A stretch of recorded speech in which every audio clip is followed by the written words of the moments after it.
The final letter arrived the way all dangerous things do. Politely, folded neatly, delivered without urgency, and written in a tone so calm, it immediately told me someone had been thinking very hard about how to phrase it. Because when a system has failed at force, and failed at correction, and failed at denial, the only option left is persuasion. So the envelope bore no seals this time. No decrees, no threats, just an invitation to review an updated proposal, which was a phrase I recognized instantly as the narrative equivalent of "we've made adjustments." And I sat at the small table in the quiet room they had assigned me and read it slowly, noting the careful word choices, the softened edges, the absence of absolutes. And when I reached the end, my first reaction wasn't anger or hope, but a very flat, almost impressed acknowledgement that they had optimized, which meant they finally understood the problem. They just chose the wrong solution. Because the new plan was, on paper, excellent, offering me a role that required no resistance and very little presence. A position that came with comfort, visibility, and exactly zero expectations of participation, a story in which I would stand at the right moments, smile at the correct times, and allow the rest of the machinery to operate around me without interference.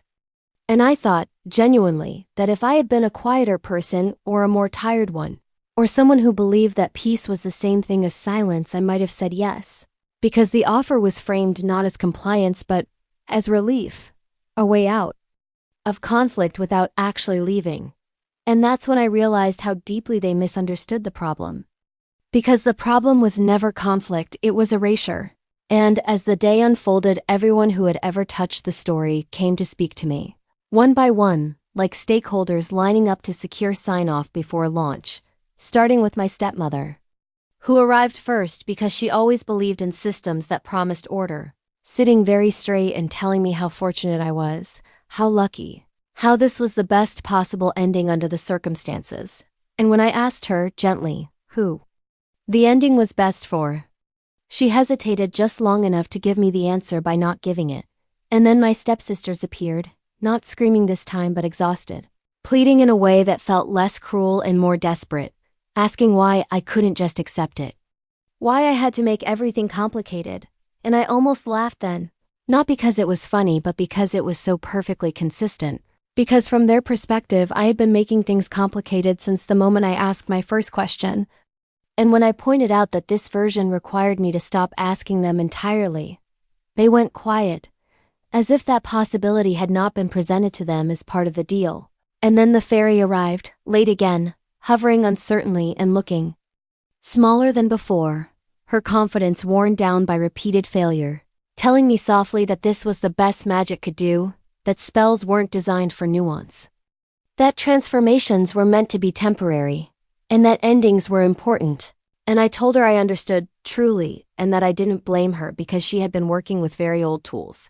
And if anything, I admired her persistence, which made her tear up a little. And then the prince came finally, without ceremony, without advisors, without an agenda he could articulate, sitting across from me and trying very hard to speak as a person instead of a role, telling me we could make it work, that he didn't need everything to be perfect, that we could figure it out as we went. And I believed him, I really did, which was why I smiled and told him the truth, that he wasn't the problem, the role was that a story which required me to be quieter in order to be loved was not a story I could live inside. And he nodded slowly, like someone recognizing a language he did not speak but finally understood. And after everyone had said their piece and the room grew, still I realized something else too. Something quietly absurd and deeply funny, which was that at no point had anyone actually asked me what I wanted. Not because they were cruel, but because they were focused on resolution, focused on harmony, focused on finishing. And so I did what I had done all along, which was speak plainly, telling them that I wasn't rejecting love or magic, or even the idea of stories, that I just didn't fit stories that required silence. And the room reacted the way rooms always do when someone names the real issue, by going very quiet and pretending the words had not been said. And that was when I stood up, not dramatically, not angrily, just stood, folded the letter carefully, and said the only sentence that made sense, the sentence that had been waiting for me since the beginning.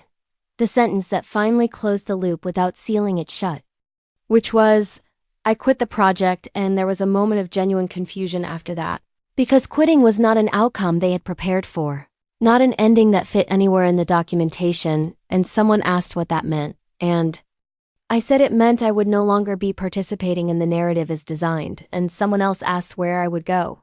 And I shrugged and said that was not within scope, and I could almost hear the system grinding, trying to decide whether this counted as failure or merely delay. And then, because habits die hard, someone suggested a meeting to discuss next steps, and I laughed out loud for the first time that day, not a sharp laugh, but a real one. Because even now they believed the solution was more discussion, and I told them kindly that there would be no next steps, at least not with me. And as I walked out of the palace gates without music or fanfare or pursuit, just the sound of my own footsteps in the open space ahead, I felt lighter than I had since arriving, not because I had won but because I had stopped playing, and I thought back to the glass slipper sitting uselessly in its box, to the pumpkin carriage with its terrible suspension, to the fairy's outdated playbook, to the committees and letters and carefully optimized endings, and it all struck me as faintly hilarious in retrospect, because for all their power and magic and structure, the one thing they could not handle was someone who simply stepped out of frame. And as the path stretched forward and the story finally loosened its grip, I realized that for the first time the world was not waiting for me to fulfill a role. Not watching to see if I fit, not preparing a conclusion on my behalf, and that was the quietest, funniest ending of all. Because it turned out that some stories don't need endings, they just need exits. And when I left, the story didn't. Follow me.